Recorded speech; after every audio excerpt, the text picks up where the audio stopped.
हमारा डाला कर खिलाना तो पाता कपिटा धुए नहीं कारण पानी बाराय आओ तो सिपे नहीं आए লাগবে লবণ টবণ দিয়ে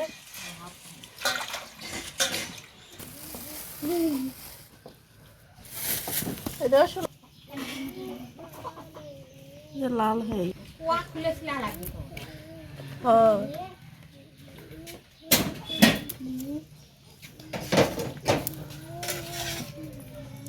তো গাইস আজকে যে পাতাকপির পাকোড়া বানাবো এটা ধুনা পাতা এটা আগে পানিতে ধুয়ে নেব ধুয়ে নিয়ে তারপর কুচি কুচি করে কেটে নেব তো আজকে আমার এই ভিডিওটা এই যে পাতাকপির পাকোড়া দিয়ে শুরু তো নতুন বছরের জিনিস শেষ হয়ে যাচ্ছে ওই কারণে এই যে পাতাকপির পাকোড়া ভাজবো তো আমার ভিডিওটা শুরু থেকে শেষ পর্যন্ত দেখবেন আর যারা যারা আমার চ্যানেলে নতুন আছেন তারা অবশ্যই সাবস্ক্রাইব করবেন লাইক করবেন আর ভিডিওটা পুরোটাই দেখবেন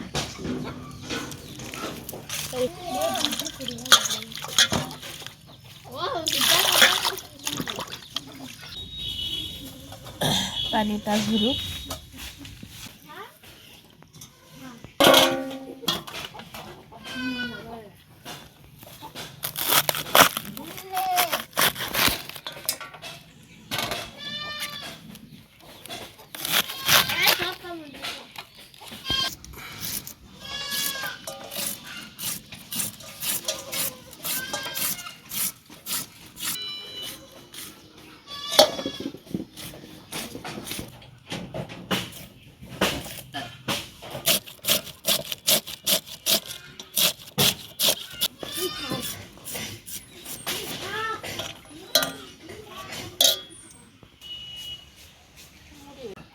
তো গাইস যাদের যাদের গ্রামে বাড়ি তারা অবশ্যই পাতাকপির পকোড়াটা খাসেই কারণ আমাদের গ্রামের বাড়িতে এই পাতাকপির পকোড়াটা প্রতিটা বাড়িতেই খায়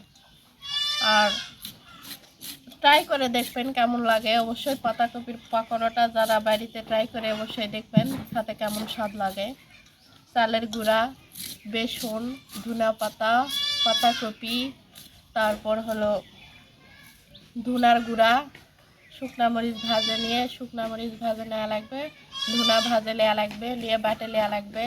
তারপর হলো আপনার গোলমরিচের গুঁড়া এগুলো দিবেন হেভি টেস্ট লাগবে আপনি এটা ভাত দিয়েও খাইতে পারবেন আমার বাড়িওয়ালা খুব পছন্দ করে এটা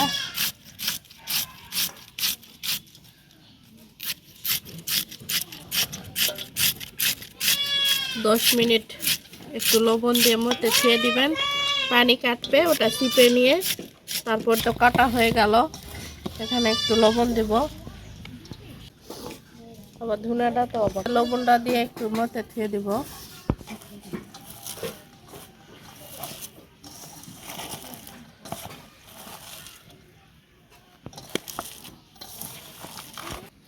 তো এই যে লবণটা দিলাম এই কারণে যেটা পানিটা বের হয়ে যাবে ওটা চিপে চিপে নিয়ে তারপর মাখা এক করতে হবে না হলে তো এটার পানি বাড়াবে এটাই বুদ্ধি এই যে কতগুলো ছিল এখন আরে কতটুকু হলো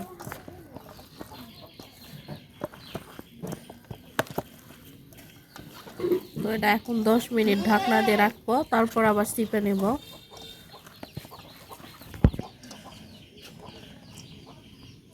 এটা এখন ঢাকনা দিয়ে রেখে দেব 10 মিনিট এই যে ধুনা কুচি করে নিচ্ছি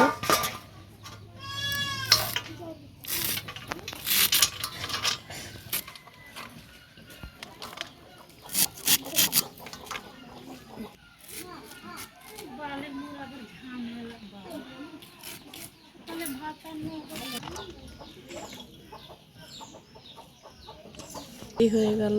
এখন পেঁয়াজটা কুচি করে ওই বাটিতে নিয়ে নেব এটা এখন চিপে নেব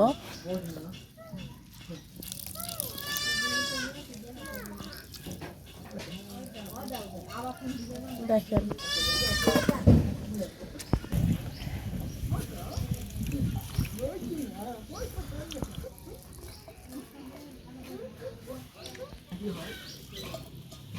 তো এই জায়গায় চিপে লিছি দেখেন কতগুলো কাটিছিলাম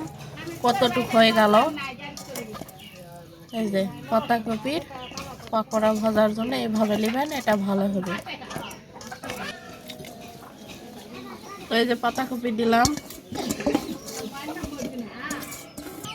এই যে ধুনা কুচি করে রাখছিলাম দিয়ে দিলাম,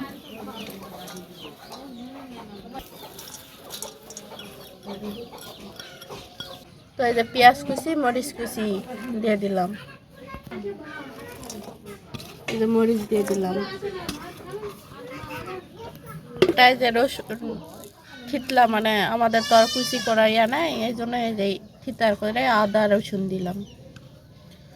জিরা গুঁড়া এটা গোলমরিচের গুঁড়ো দিয়ে দিলাম, এই যে ধুনা আর হলো শুকনা মরিচ বাটা ভাজে বাটে লিছি, এই যে হলুদ লবণ দিলাম, তো সব দিয়ে দিছি। এখন এটা মাখে নিলাম,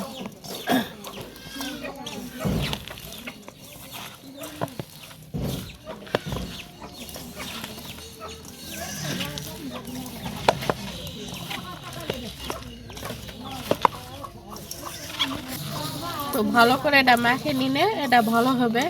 তো এই কারণে যে এখন মতে মতে মেখে নিচ্ছি, কারণ এটা মিক্সারটা না হলে ভালো হবে না।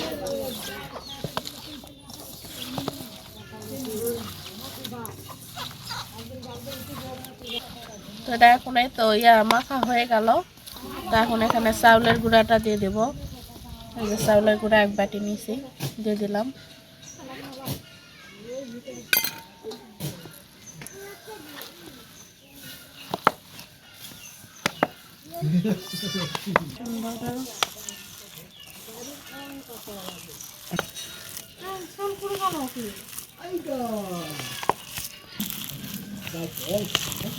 তো চাউলের গুঁড়াটা দিলাম, দিয়ে এটা মাখে নিলাম। এখন এই যে বেসন দিয়ে দেব অল্প অল্প করে,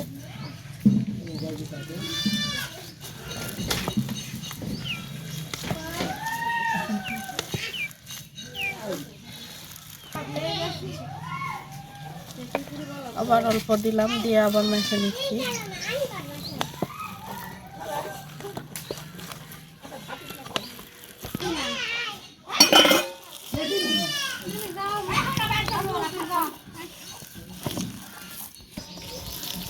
তো এই যে মিক্সিংটা হয়ে গেছে, এখন হাতে একটু তেল ভরে নিয়ে সব বানিয়ে নেব। এটা তুলে দিলাম,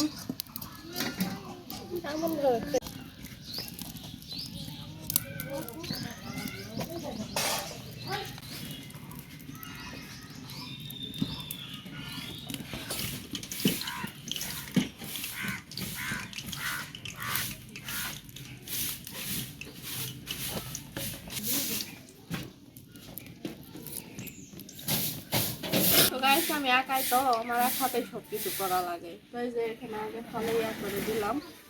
কড়াইতে তেল গরম হচ্ছে, এখন একে একে ছাড়ে দিব। তো গাইস তেলটা গরম হয়ে গেছে, এখন একে একে দিয়ে দিব। এই যে হাতে করে নিচ্ছি,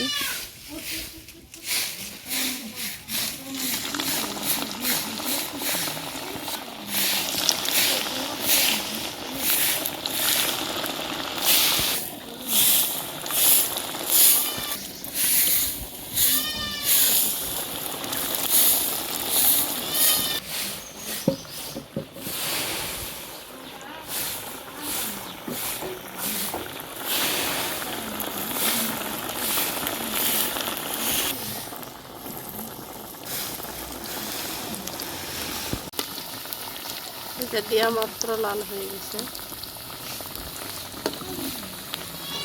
বেশি দেওয়া হয়ে গেছে।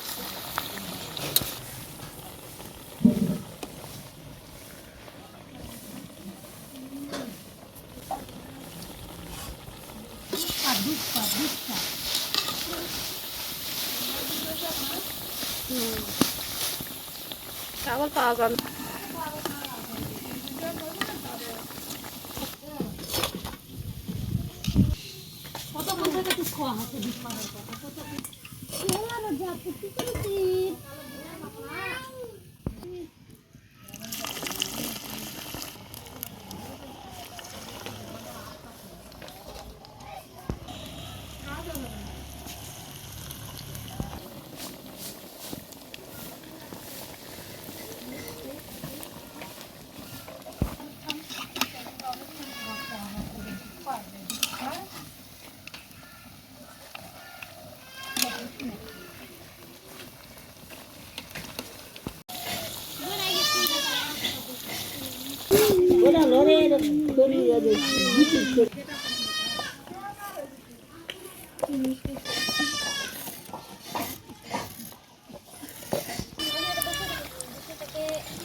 অনেক ভালো হয়েছে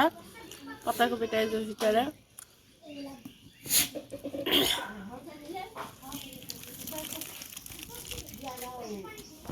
সব এক রেট হয়ে গেছে। তো